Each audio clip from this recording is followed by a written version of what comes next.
I stood there in my black dress, staring at the closed casket that held what was left of my 32-year marriage, when I saw her walk in. The audacity, the sheer, breathtaking audacity. She wore a navy blue dress, not even black, and had the nerve to dab at her eyes with a tissue as if she had any right to grieve him, as if she had spent 3 decades building a life with him, raising his children, nursing him through pneumonia, celebrating every small victory and mourning every loss. My hands trembled as I clutched my prepared speech, the one I'd written at 3 in the morning while his side of the bed lay empty and cold. But that speech, the safe one, the one full of pleasant memories and careful lies, was no longer enough. Not with her sitting there in the 3rd row playing the victim. She had no idea what was coming. None of them did. What happened next in that funeral home would shatter every illusion, expose every lie, and finally give me the voice I'd swallowed for far too long. I'm telling you this story because silence protects the wrong people. And that day, I decided I was done protecting anyone but myself. If you've ever been betrayed, if you've ever had to smile through your own humiliation, if you've ever wanted to scream the truth when everyone expected you to stay quiet, then you need to hear what I did when I took that microphone. Because what came out of my mouth changed everything. Capitulo 1. O dia que tudo acabou. The call came on a Tuesday. Tuesdays were always my favorite day of the week. Quiet, predictable, the day I'd meet my sister Linda for coffee at the cafe on Maple Street. But that Tuesday, my phone rang at 6:47 in the morning, and when I saw St. Catherine's Hospital on the screen, I knew my life was about to split into before and after. Mrs. Patterson? The voice was female, professional, but I could hear the practiced sympathy underneath. This is Nurse Coleman from St. Catherine's. I'm afraid I have some difficult news. Your husband, Richard Patterson, was brought in by ambulance approximately 40 minutes ago. He suffered a massive heart attack. The doctors did everything they could, but I'm so sorry to tell you that he didn't make it. The coffee mug slipped from my hand and shattered on the kitchen tile.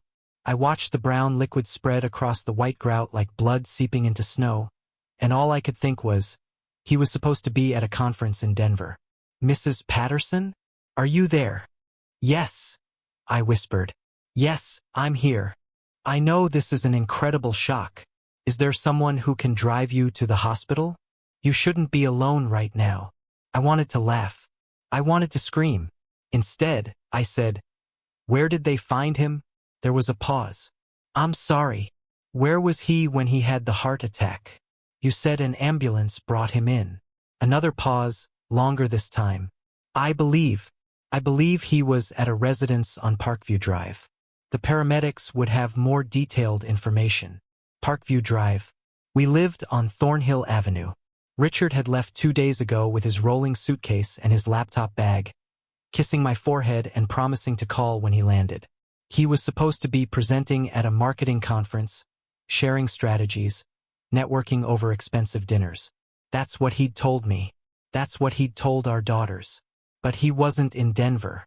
He was on Parkview Drive in someone else's home, dying in someone else's bed. I called Linda.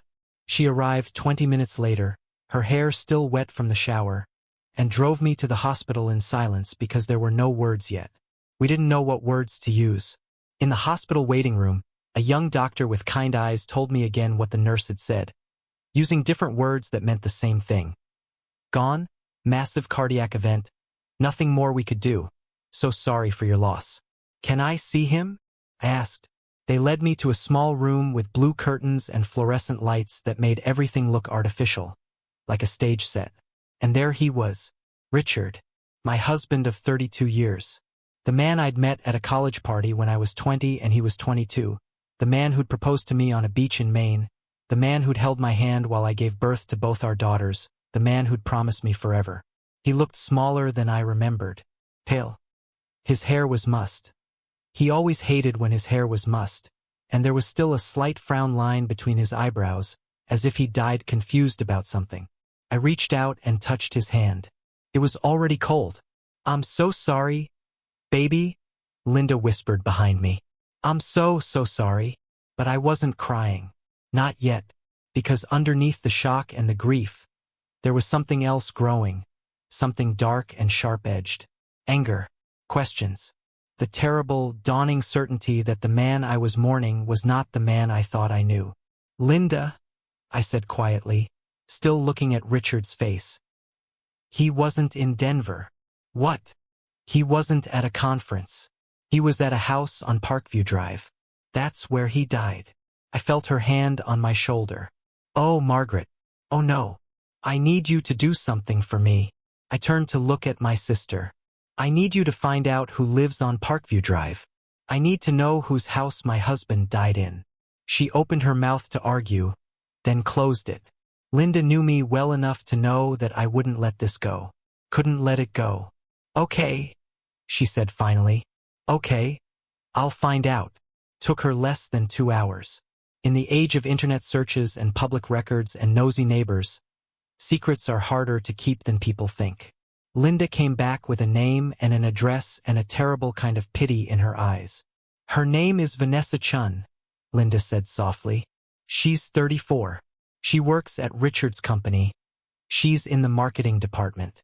She bought the house on Parkview about 6 months ago. 34. The same age as our oldest daughter, Emily. The marketing department, where Richard had worked for the past 15 years. 6 months ago, right around the time Richard had started going to more conferences.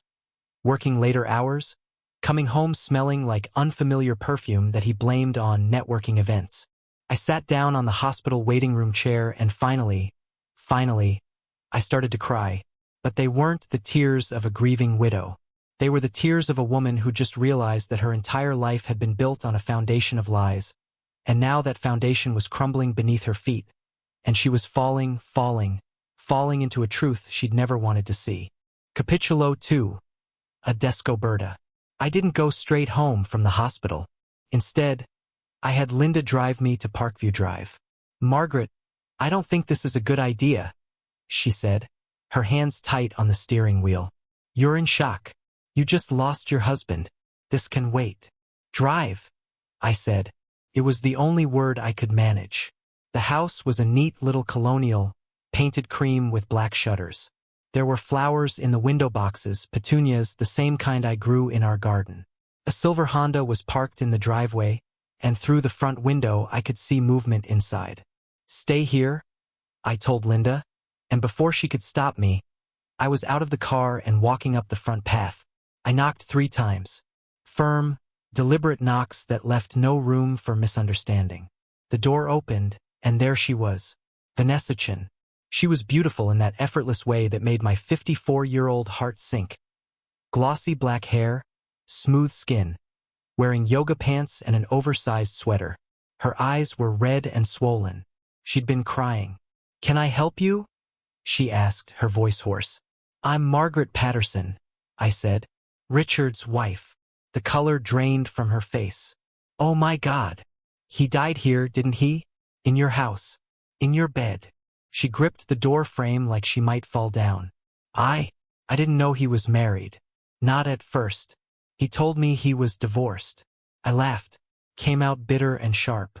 "And you believed him? By the time I found out the truth, She stopped, tears spilling down her cheeks. "I loved him. I'm sorry. I know you must hate me, but I loved him." "You loved him," I repeated slowly. "You loved my husband, the man who came home to me every night, the man whose laundry I did, whose meals I cooked, whose children I raised. You loved him." "I didn't mean for this to happen," she whispered. "None of this was supposed to happen. He said he was going to tell you. He said he was going to leave." "Leave." The word hit me like a physical blow. He was going to leave me? Vanessa covered her mouth with her hand, realizing she'd said too much. But now that the door was open, I needed to know everything. "How long?" I demanded. "How long were you sleeping with my husband?" 2 years, she said quietly. "We'd been together for 2 years. 2 years. 730 days of lies. Of fake conferences and late meetings and weekend golf trips. 2 years of him touching her while still sharing a bed with me. 2 years of building a secret life while I stupidly, blindly, faithfully waited for him at home." "Did he buy you things?" I asked. Jewelry? Clothes? Take you on trips? She nodded miserably. With money from our joint account. Money I helped earn because I worked too. Did you know that? I'm a teacher. 28 years. I helped pay for this life he was living with you. I'm sorry, she sobbed. I'm so sorry. No, you're not, I said coldly. You're sorry he's dead. You're sorry you got caught. But you're not sorry you slept with a married man. Because if you were really sorry, you would have stopped the moment you found out the truth. I turned and walked back to Linda's car. My legs somehow still working even though everything inside me was shattered. I didn't look back at Vanessa Chun crying in her doorway. I didn't need to see her anymore. I'd seen enough. Take me home, I told Linda. The house felt wrong when I walked in. Everything looked the same. The family photos on the mantel, Richard's reading glasses on the coffee table, his jacket still hanging in the hall closet. But it was all a lie now. A museum of a marriage that had never really existed. I walked into our bedroom, I thought bitterly, and started going through Richard's things. His drawers, his closet, his briefcase. I didn't know what I was looking for until I found it. A shoebox hidden in the back of his closet, underneath his winter sweaters.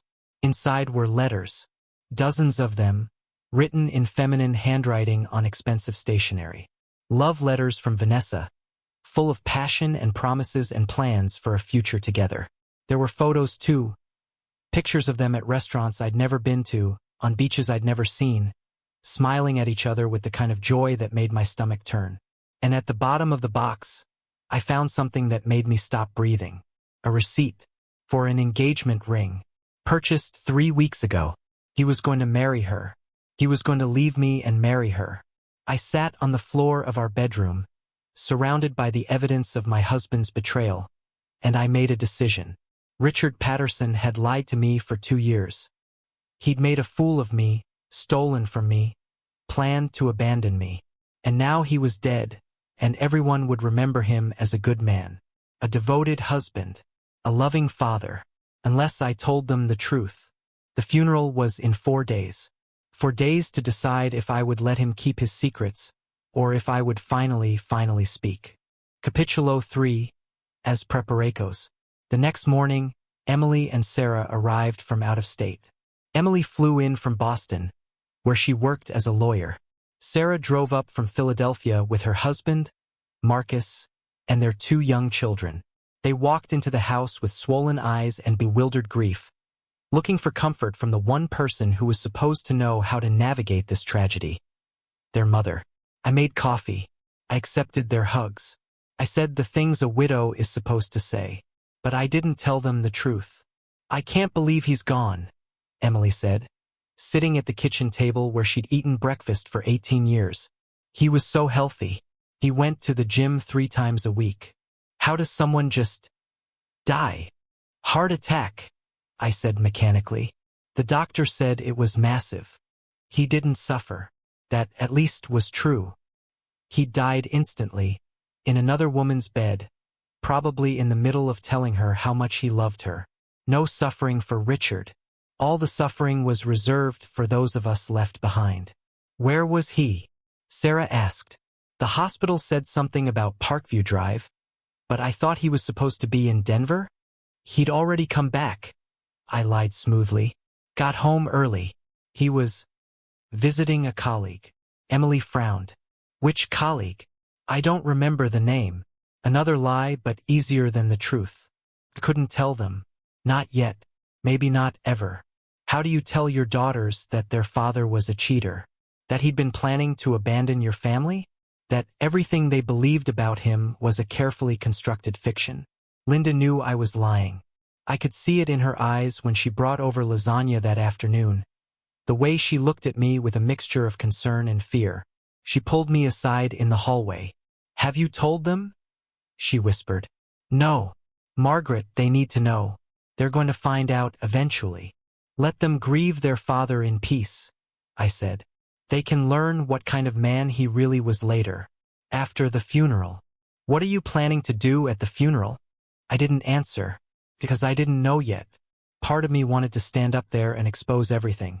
Show everyone the photos, read the letters, tell them about Vanessa Chun and the engagement ring and the 2 years of lies.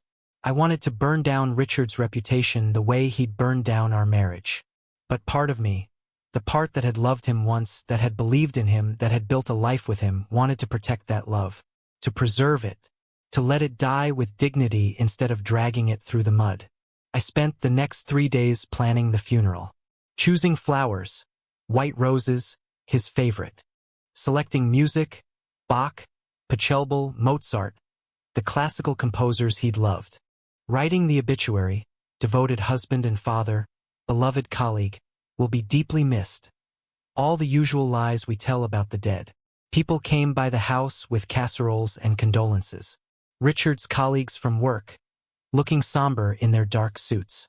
Neighbors I'd known for years, crying about what a wonderful man he'd been. Friends from church, praying for his soul. And then, on the 3rd day, someone unexpected showed up at my door. Vanessa Chun. She looked terrible. Dark circles under her eyes. No makeup. Wearing jeans and a wrinkled shirt. She stood on my front porch with her hands clasped together like a penitent. "Please don't slam the door," she said quickly. "I know I have no right to be here, but I needed to ask you something." I should have closed the door in her face. I should have called the police. Instead, I stepped outside and closed the door behind me, not wanting Emily and Sarah to overhear. "What do you want?" I asked coldly. "I want to come to the funeral," she said. "I know it's asking too much. I know I have no right. But I loved him, Mrs. Patterson. I need to say goodbye." The audacity was breathtaking. "You want to come to my husband's funeral? Where my daughters will be. Where his friends and family will be mourning him. I'll sit in the back. I won't make a scene. I need closure." "Closure?" I laughed harshly. "You think you deserve closure? You had an affair with my husband for 2 years. You helped him lie to me, steal from me, plan to leave me. And now you want closure." "He loved me," she said desperately. "I know you don't want to hear that, but he did. He was going to choose me. We had plans." "I found the ring," I interrupted. "The engagement ring he bought you. It was in a box in his closet, along with all your pathetic love letters." She gasped. "You read my letters?" "Every single one. All your little fantasies about running away together, starting fresh, being happy. Did you know he told you the same lies he told me 32 years ago? The same promises? You weren't special, Vanessa. You were just younger." Tears streamed down her face. "Please, please let me come to the funeral. I'm begging you." I looked at this woman, this girl, really, and I felt something shift inside me. Anger was still there, burning hot and fierce.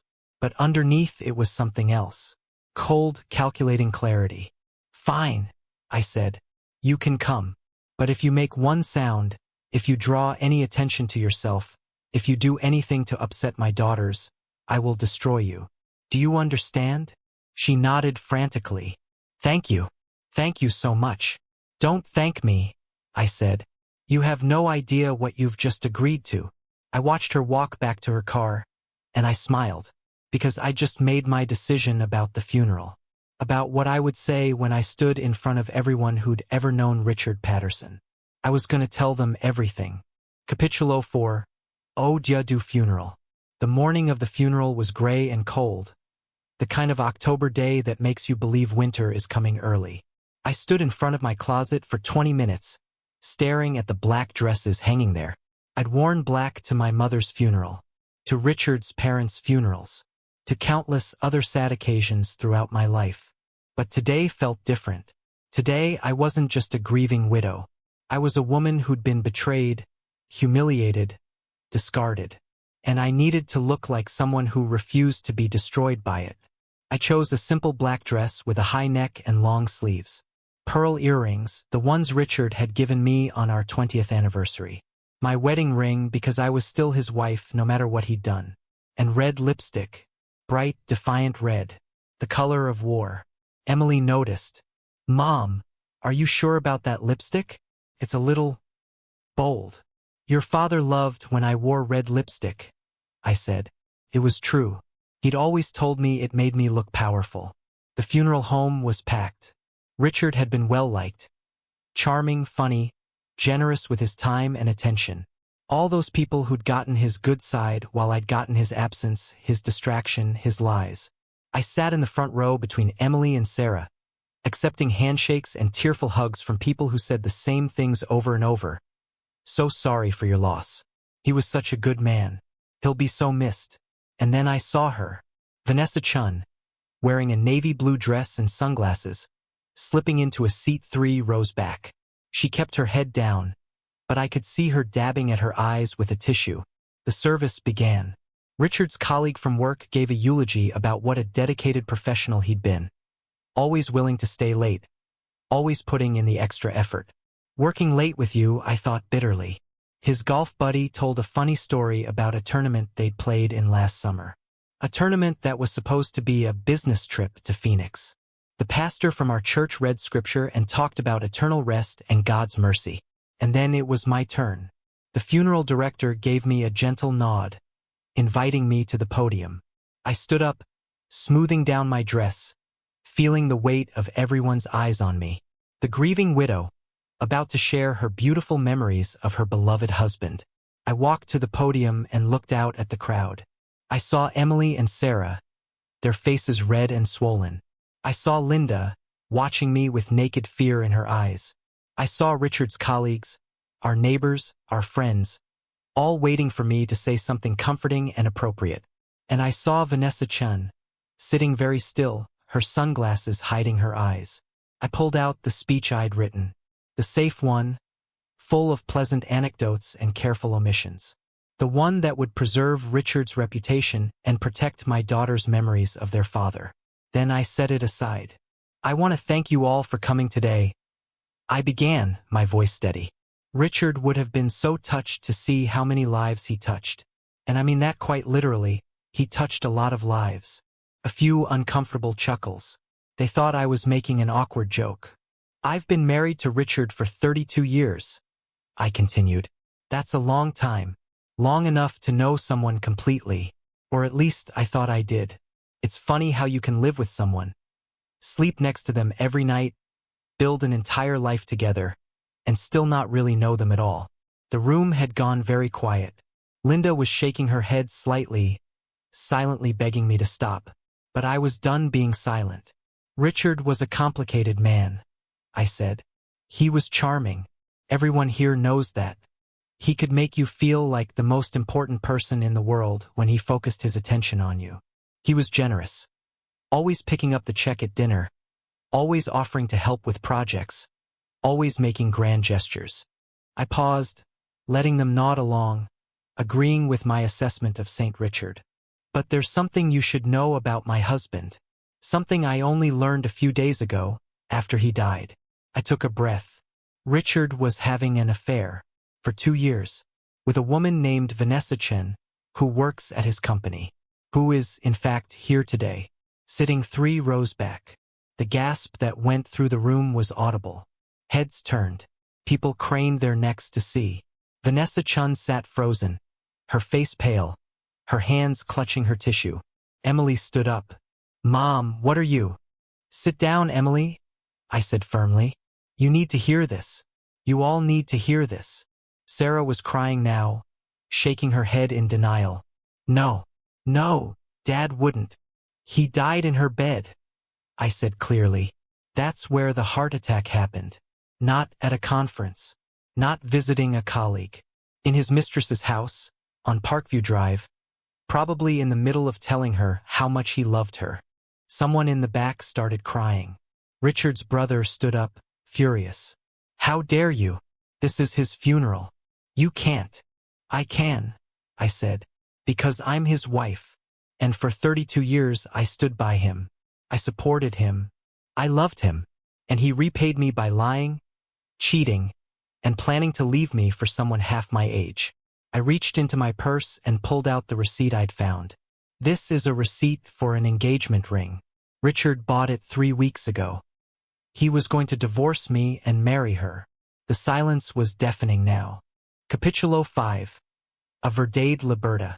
I looked at my daughter's devastated faces and almost stopped. Almost sat down. Took it all back. pretended I'd been overcome with grief and didn't know what I was saying. But the words kept coming, like poison I'd been swallowing for years that finally needed to be purged. I found love letters, I continued, my voice echoing in the stunned silence. Dozens of them, hidden in a box in our bedroom closet.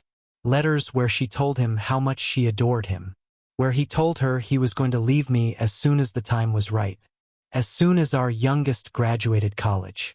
As soon as he figured out how to divide the assets without losing too much money. I heard Vanessa Chun make a small, wounded sound, but I didn't look at her. I kept my eyes on the crowd, on all these people who'd thought they knew Richard Patterson. The conferences he went to, half of them didn't exist. I checked. The late nights at the office were dinners with her. The golf weekends were romantic getaways. For 2 years, while I taught my classes, graded papers, made dinner, did laundry, paid bills, worried about our daughters, planned our future retirement, for 2 years, he was living a completely separate life. "Mrs. Patterson, please," the funeral director said quietly, approaching the podium. "Perhaps you should sit down. You're clearly in shock." "I'm not in shock," I said sharply. "I'm angry, and I have every right to be. This man," I gestured to the casket, "this man stole 2 years of my life. He made me feel crazy when I asked about the perfume smell on his shirts. He called me paranoid when I mentioned he seemed distant. He gaslit me, lied to me, betrayed me in the worst possible way, and then he had the audacity to die before I could confront him, before I could divorce him, before I could tell him exactly what I thought of him." Emily was sobbing now, Sarah too. My heart broke for them, but they needed to know. They deserved to know who their father really was. "I know this is painful to hear," I said, my voice softening slightly as I looked at my daughters. "I know you loved your father. I loved him too. For a very long time, I loved him with everything I had. But the man we loved was a fiction. He was a performance. And I will not stand here today and perform grief for a man who betrayed me so completely." I turned my attention to where Vanessa was sitting. She'd removed her sunglasses now, and her face was streaked with tears. "You wanted closure," I said directly to her. "You wanted to say goodbye to the man you loved. Well, here's your closure.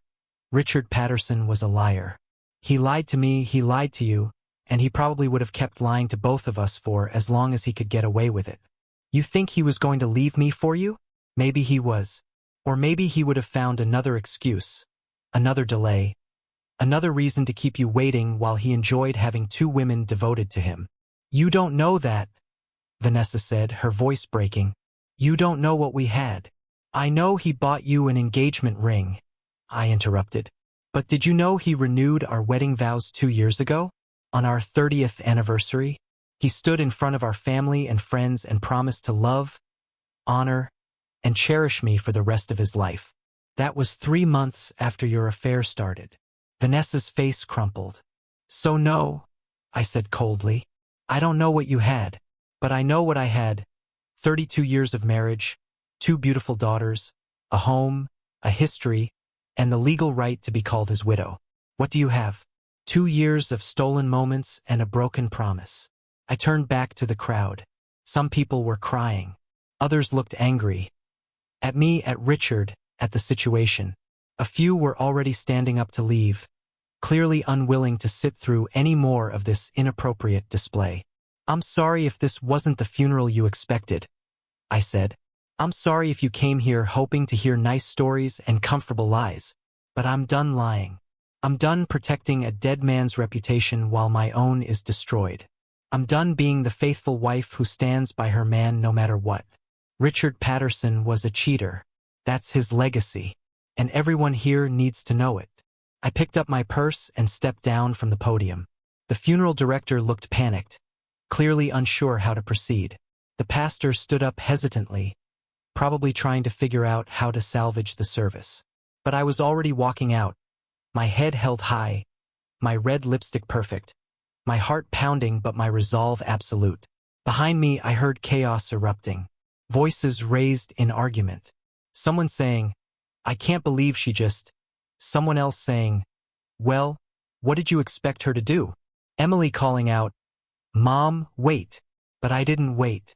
I walked through the funeral home doors into the cold October air, and for the first time in 2 years, I felt like I could breathe. Capítulo 6.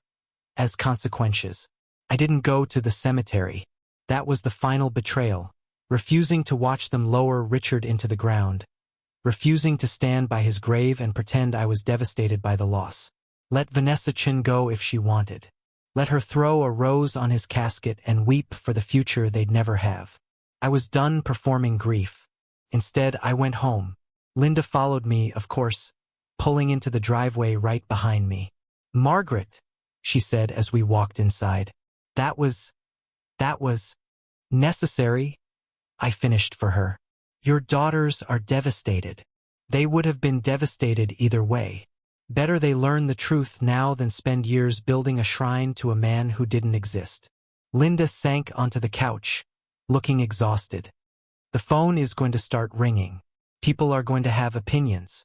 This is going to be everywhere, you know that, right? Someone probably recorded it on their phone. By tomorrow, half the town will have seen your speech." "Good," I said, surprising myself with how much I meant it. "Let them see. Let them know what Richard Patterson really was." But Linda was right.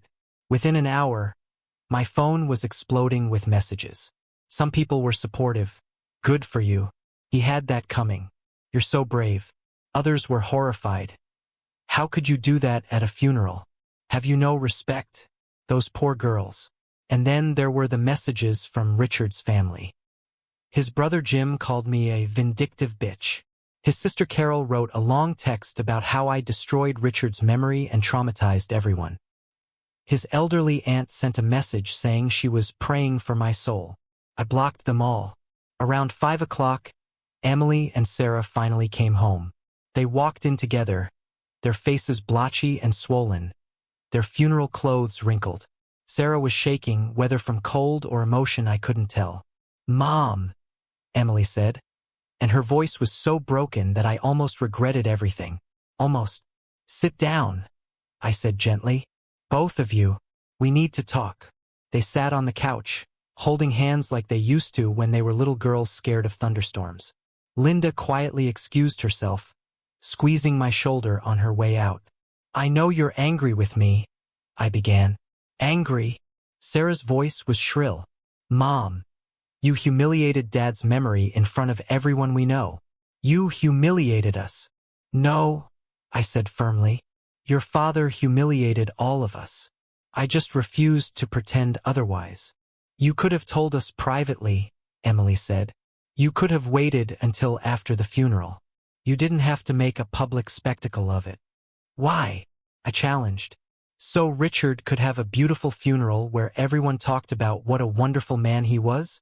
So his reputation could stay intact while mine was destroyed? I've already heard people whispering, girls. Already heard them saying, well, maybe if Margaret had been a better wife, he wouldn't have strayed. I wasn't going to let that happen." "She was there," Sarah whispered. "That woman, his mistress.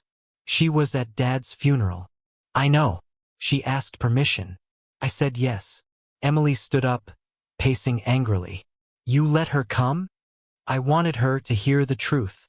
I wanted everyone to hear it, including you." "We didn't need to hear it like that." Sarah was crying again. "We didn't need the whole town knowing that our father was." She couldn't finish the sentence. "A cheater," I said quietly. "Your father was a cheater, and I'm sorry. I'm so sorry that you had to find out this way. But it's the truth, and hiding from it wasn't going to make it hurt any less."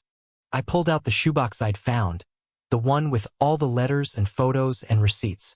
I set it on the coffee table in front of them. "This is what I found in your father's closet.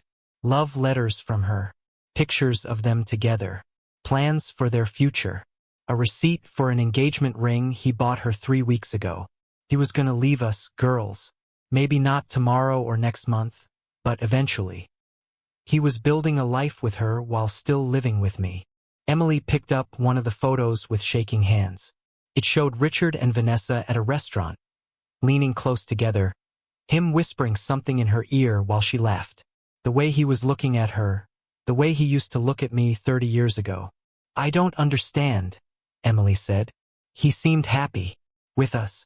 With you. I never suspected. Neither did I admitted. He was very good at compartmentalizing. Very good at lying. Sarah was reading one of the letters now, her face getting paler with each line. He told her he loved her. He said she was his soulmate. That being with her felt like coming home. The words hit me like a physical blow, even though I'd already read them all. Hearing my daughter say them out loud made them real in a new, terrible way. I'm sorry, I said again. I'm sorry you're learning that your father was capable of this. I'm sorry your image of him is shattered. But I won't apologize for telling the truth. Emily set down the photo and looked at me with red-rimmed eyes. Did you love him? At the end. It was the question I'd been asking myself for days. Did I love him? At the end? I loved who I thought he was, I said slowly. I loved the man I married 32 years ago. The man who proposed to me on that beach in Maine and promised me forever. The man who held your hands when you took your first steps. Who cried at your graduations. Who called me every day when I was taking care of my dying mother. I loved that man desperately. I paused, feeling the weight of the truth settle over me.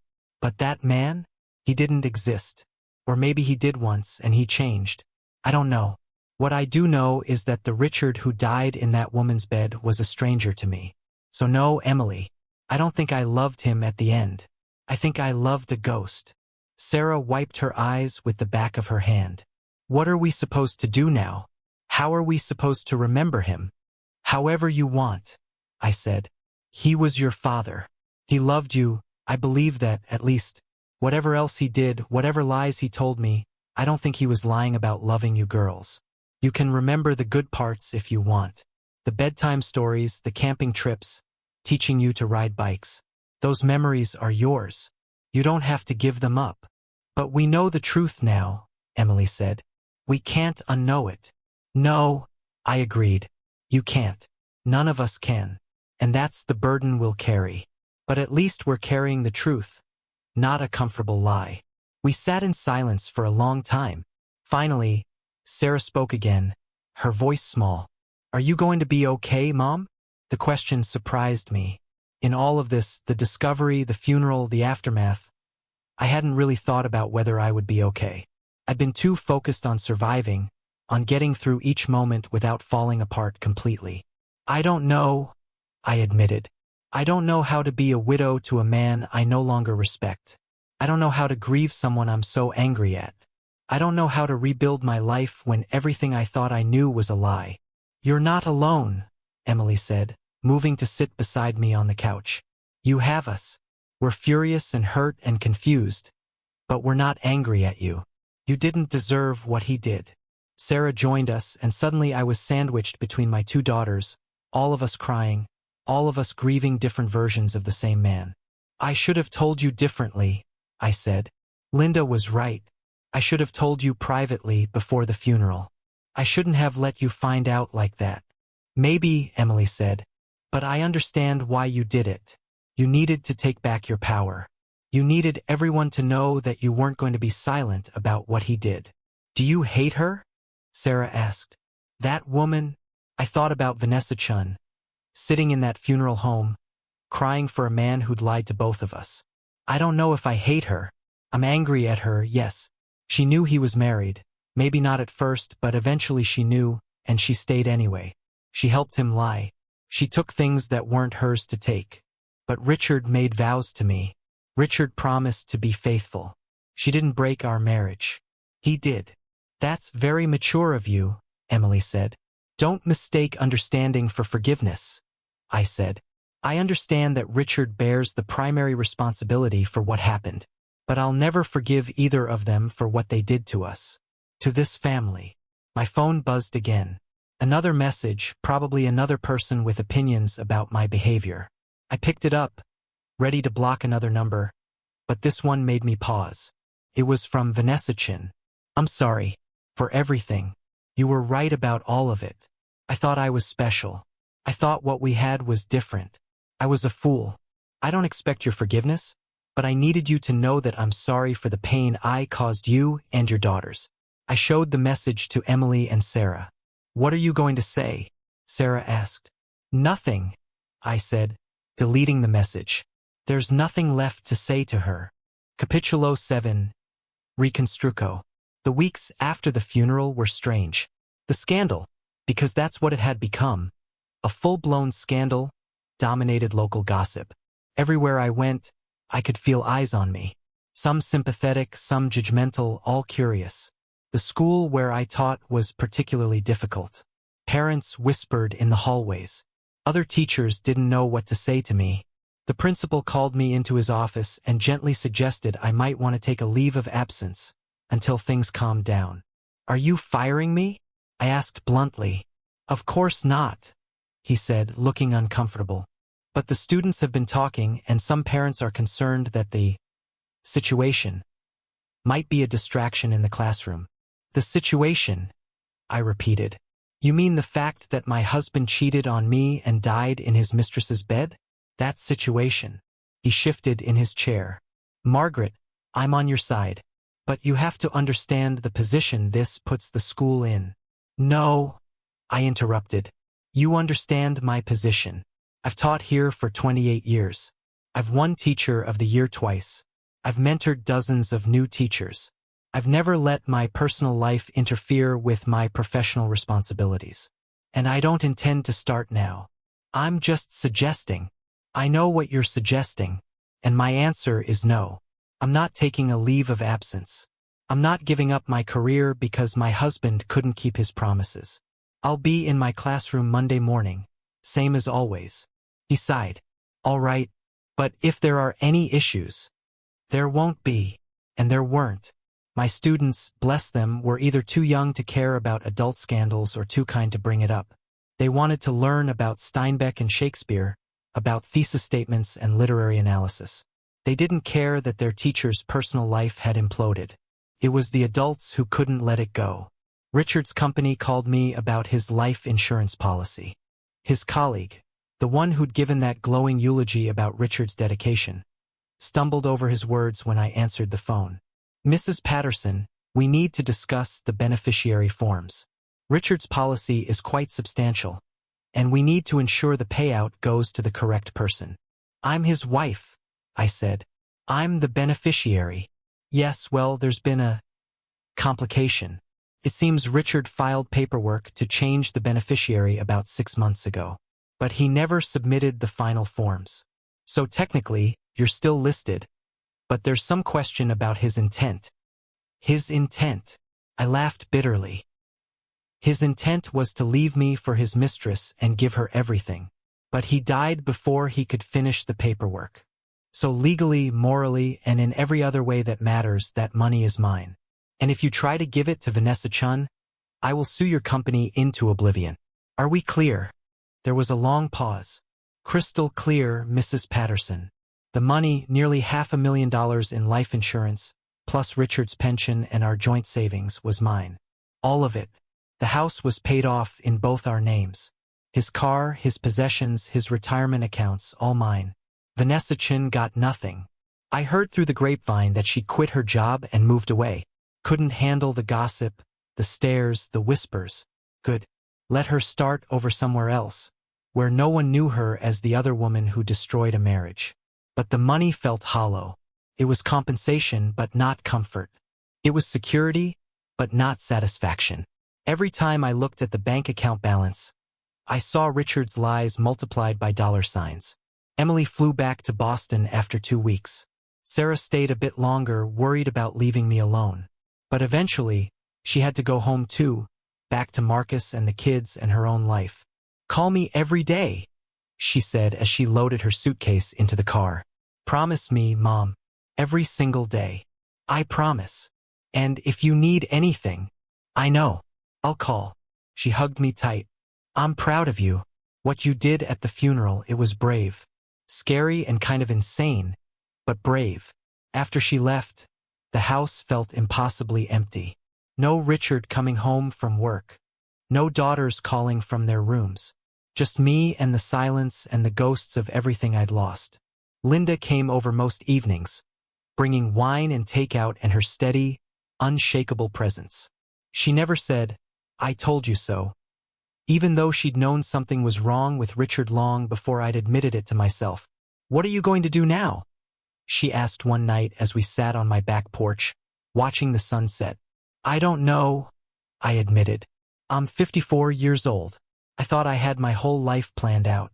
Teach until retirement, then travel with Richard, spend time with grandchildren, grow old together. Now all of that's gone. So make a new plan." "It's not that simple." "It's exactly that simple," Linda said. "You're free, Margaret. For the first time in 32 years, you don't have to consider anyone else's needs or wants or lies.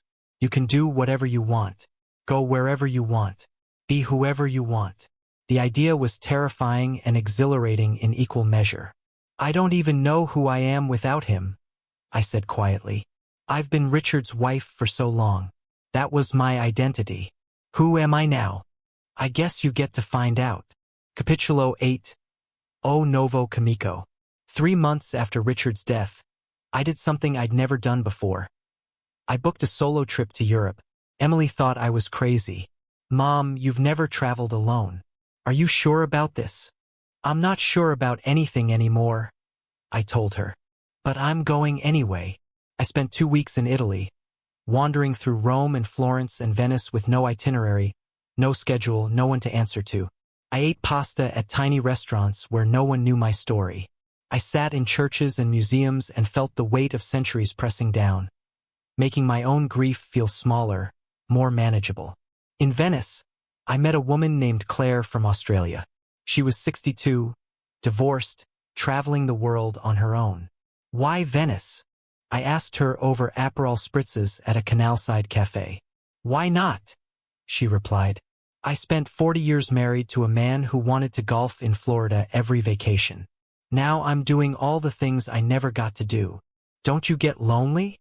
She smiled. "Sometimes. But I was lonely in my marriage too. At least now I'm lonely in beautiful places." We spent 3 days together, 2 women who'd been betrayed by the men they'd loved, finding friendship and healing in a foreign city. When we parted ways, she hugged me tight. "You're going to be okay," she said. "It doesn't feel like it yet, but you will be." When I came home, something had shifted. The house didn't feel like a mausoleum anymore. Felt like mine. I started redecorating, getting rid of Richard's things, changing colors and furniture, and making the space reflect who I was, not who we'd been together. I cut my hair short, something Richard had always hated. I joined a book club. I started taking pottery classes on Saturday mornings. Small things, silly things maybe, but they were mine. The gossip died down eventually, the way gossip always does. People found new scandals to discuss. But I noticed something interesting. Some women started reaching out to me. Women who'd been cheated on, divorced, betrayed. Women who saw what I'd done at that funeral and felt inspired to tell their own truths. One woman, Patricia, came up to me at the grocery store 6 months after Richard's death. "I just wanted to thank you," she said. "My husband cheated on me 10 years ago. I forgave him, stayed with him, never told anyone. But watching you refuse to be silent, it made me realize I've been carrying his shame all these years. So I told my children the truth. Finally. And it felt like I could breathe again." These moments, these connections with other women who understood, became the unexpected gift of my grief. We formed a sort of informal support group, meeting once a month at a local coffee shop. We called ourselves the Phoenix Club because we were all rising from the ashes of our old lives. Richard's family never forgave me. They held a private memorial service that I wasn't invited to, and they cut off all contact. It hurt, losing 32 years of family relationships, but I understood. I destroyed their image of Richard, and they couldn't forgive that. Emily and Sarah came to terms with their father's betrayal slowly, painfully. Emily went to therapy. Sarah threw herself into her family. They both struggled with trusting their own partners, wondering if all men were capable of such deception. "How do you trust anyone again?" Emily asked me during one of our weekly phone calls. "I don't know," I said honestly. "I'm still figuring that out myself." On the 1-year anniversary of Richard's death, I didn't visit his grave. Instead, I took all the love letters Vanessa had written him, all the photos, all the evidence of his betrayal, and I burned them in my backyard fire pit. Linda came over to witness it. "Are you sure?" she asked as I struck the match. "Completely sure." We watched the papers curl and blacken. The faces in the photos disappear into smoke. It felt ceremonial, final, like I was burning away the last of my rage and hurt. "Do you forgive him?" Linda asked. I thought about it. "No, I don't think I ever will. But I'm done letting what he did define my life. That's growth. Or survival. I'm not sure there's a difference anymore." 2 years after Richard's death, I was in my classroom grading papers when my phone rang. Unknown number. I almost didn't answer, but something made me pick up. "Is this Margaret Patterson?" "Yes." "Who's calling?" "My name is Jennifer. You don't know me, but I need to tell you something. About your husband." My heart sank. "If this is about Richard's affair."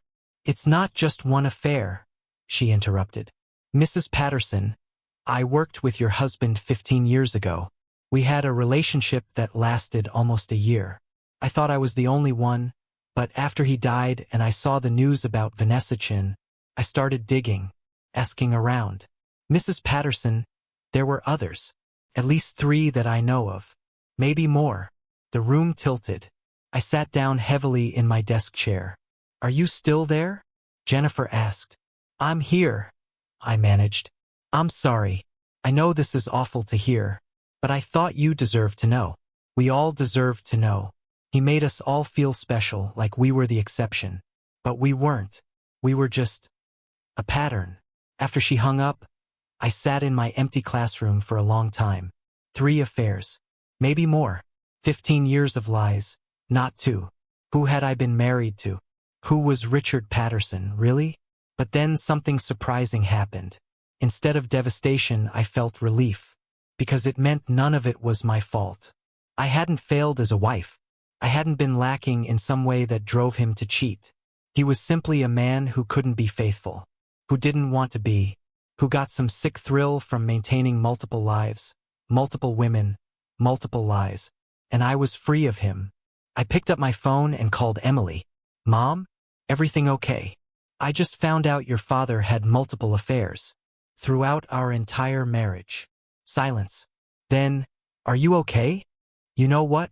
I actually am. Because it means I can stop wondering what I did wrong. I didn't do anything wrong. He did. I love you, Mom." "I love you too, sweetheart." That night, I opened a bottle of wine and toasted myself. To surviving. To healing.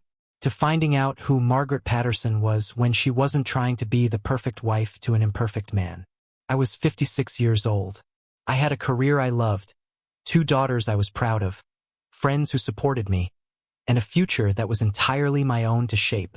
Richard Patterson had taken a lot from me.